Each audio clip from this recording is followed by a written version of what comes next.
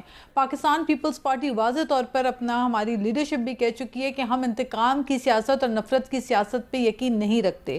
بالکل قانون اپنی جگہ موجود ہے، انصاف سب کے ساتھ ہونا چاہیے۔ ہمارے ساتھ تو بڑی ناانصافی ہوئی ہے، آپ جانتے ہیں بہت اچھی طرح۔ شہید محترمہ بینظیر بھٹو صاحبہ نے کس قدر انتقام کو بھگتا، کیا فیس نہیں کیا انہوں نے، عدم اعتماد انہوں نے فیس کیا، بہت گریسفلی فیس کیا، اس کی تحریک جیت گئی، اور اس کے بعد انہوں نے میاں محمد نواز شریف کو جو کہ اس وقت کے اپوزیشن میں تھے انہیں کہا آئیں مل کر ملک کو آگے بڑھاتے ہیں۔ پھر چارٹر آف ڈیموکریسی بھی شہید بی بی نے کی۔ تو پاکستان پیپلز پارٹی سمجھتی ہے کہ اس ملک میں بجائے اس کے کہ ہم ایک دوسرے کو سلاخوں میں ڈالنے کے اور ان کے سلاخوں میں سیاسی جماعتوں کو سلاخوں کے پیچھے دیکھ کر خوشیاں منائیں، یہ ملک اس چیز کا متحمل نہیں ہے کہ ہم نفرت اور ہیٹ کی پالیٹکس کریں۔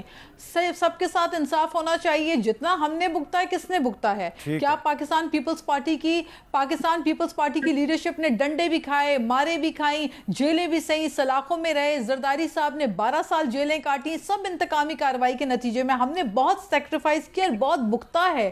لیکن میں سمجھتی ہوں کہ جو آگے کی ہماری اسٹریٹجی ہے وہ سب کو ایک ہو کے یونائٹ ہونا چاہیے۔ یہ جو آپ ابھی تھوڑی دیر پہلے بات کر رہے تھے آپٹکس کی، یہ وہ پازیٹیو آپٹکس ہیں جو سب کو مل کر دینے چاہیے۔ ساری سیاسی جماعتوں کو تفریق اور نفرت کی اور تعصب کی اور لسانیت کی سیاست کو مٹا کر ایک پاکستان کے لیے یونٹی کے ساتھ آگے بڑھنا ہوگا، تبھی پاکستان ایک ترقی یافتہ ملک بن سکے۔ اچھا، میں نے تو آج کا ایک واقعہ ہے تو مجھے ذرا پازیٹیو لگا تو میں اس کو ہائی لائٹ کرنا چاہ رہا ہوں، لیکن اب ماضی کی بھی باتیں ہو رہی ہیں تو ولید اقبال صاحب آپ نے بھی کہا کہ جو ریاستی جبر ہے وہ اس میں بھی کمی آنی چاہیے، لیکن اب کیونکہ جو آپ کی جو پولیٹیکل اوپوننٹس ہیں وہ ماضی کی باتیں کرید رہے ہیں تو میں ویسے ہی آپ سے ایک سوال کر رہا ہوں کہ میں آپ کو ایک اور ماضی کا ایک کلپ دکھانا چاہتا ہوں۔ فریال تالپور صاحبہ جو ہیں پیپلز پارٹی کی سینئر رہنما ہیں، تو ان کو تحریک انصاف کے دور میں کس طرح ہسپتال سے گرفتار کر کے رات کو 12 بجے جیل بھجوایا گیا تھا، ذرا دیکھیے۔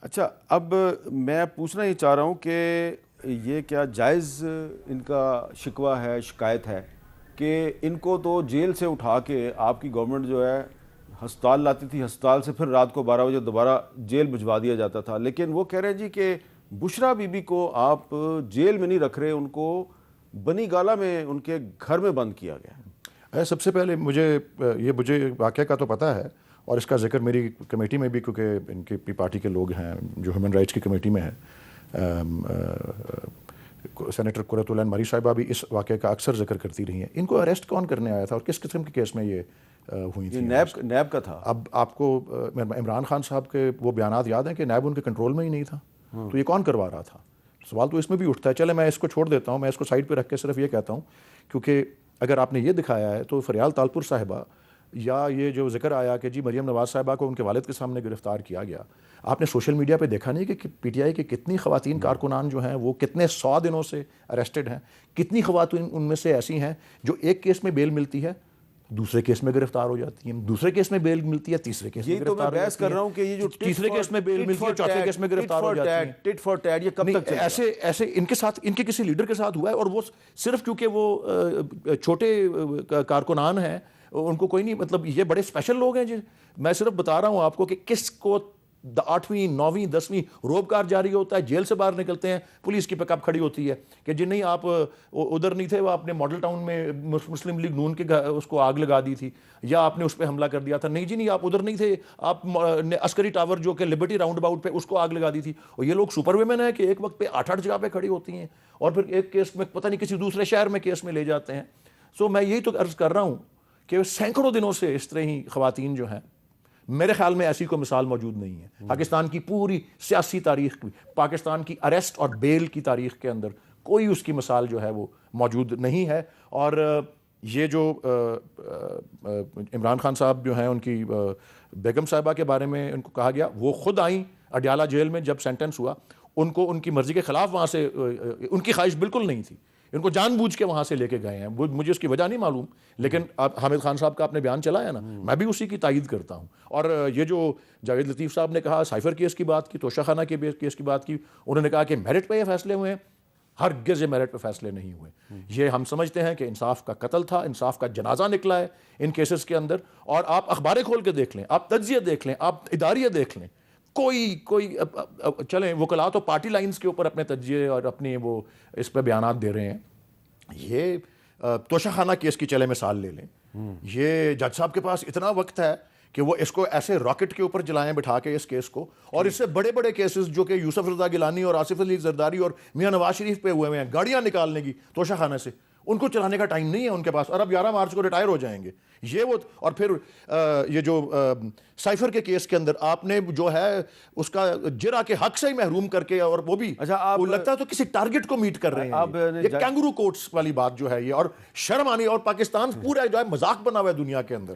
بھلے اس کو امریکہ نہ مانے، وہ کہتے ہیں ہم ان کو کینگرو کوٹ نہیں کہیں گے، وینیزویلا میں وہ کینگرو کوٹ کہتے ہیں کیونکہ وہاں ان کے پولیٹیکل ان کے عزائم اور ہیں. اتفاق کی بات ہے کہ جب 2018 میں یہ عدالتیں جب مسلم لیگ نون والوں کو سزائیں دے رہی تھیں، اسی طرح نواز شریف صاحب کو، حنیف عباسی کو اور لوگوں کو، تو میں نے کالم لکھا تھا کینگرو کوٹس، تو میرے پہ کنٹیمپٹ آف کورٹ کا نوٹس جاری ہو گیا تھا. اب آپ بھی اس کو کینگرو کوٹس کہہ رہے ہیں.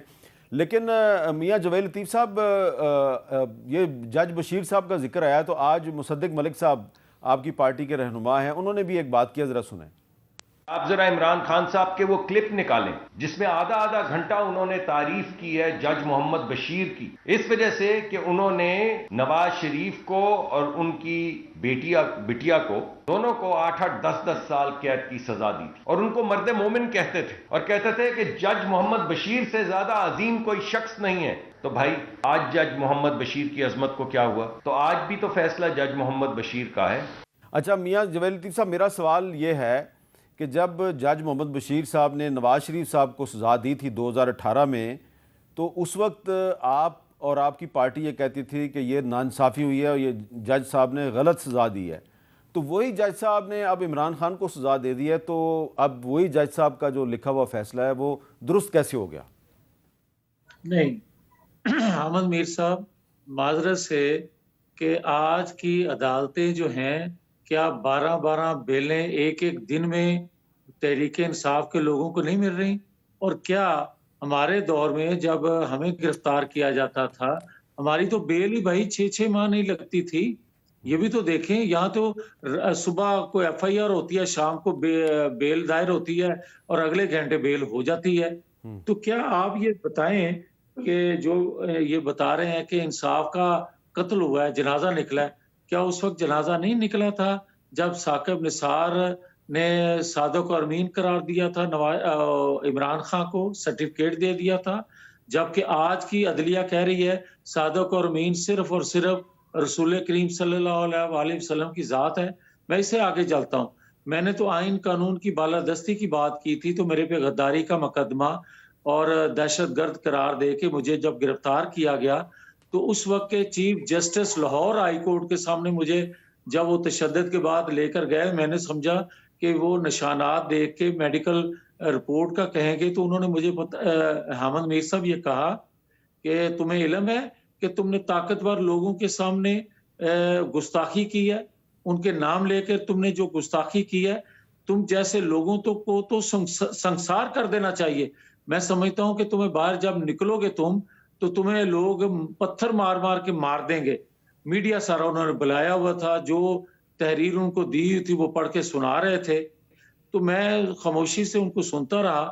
آخر میں نے کہا کہ دیکھیں جج صاحب, مارنے والا بچانے والا صرف اللہ کی ذات ہے.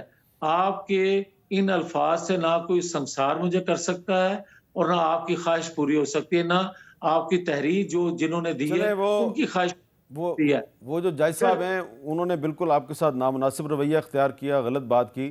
لیکن میں دوبارہ آپ کو ایک اچھی چیز یاد دلاؤں گا. اسی زمانے میں جب آپ پہ بغاوت کا مقدمہ قائم کیا گیا, آپ جیل میں تھے, تو میں نے اپنے پروگرام میں سینیٹر علی ظفر صاحب سے آپ کے بارے میں سوال کیا. تو شاید آپ کو یاد ہو کہ سینیٹر علی ظفر صاحب جو ہیں انہوں نے آپ پر بغاوت کے مقدمے کی مذمت کی تھی اور یہ کہا تھا کہ آپ کے ساتھ زیادتی ہو رہی ہے. اور اسی لیے آج جب کیپٹن صفدر صاحب نے ایک اچھا جسر دیا ہے تو میں اس کو ہائی لائٹ کرنے کی کوشش کر رہا ہوں, صرف اس لیے کہ اس طرح کی مزید مثالیں قائم ہونی چاہیے. ہماری گفتگو جاری ہے, ایک وقفہ لیتے ہیں, وقفے کے بعد دوبارہ ملتے ہیں.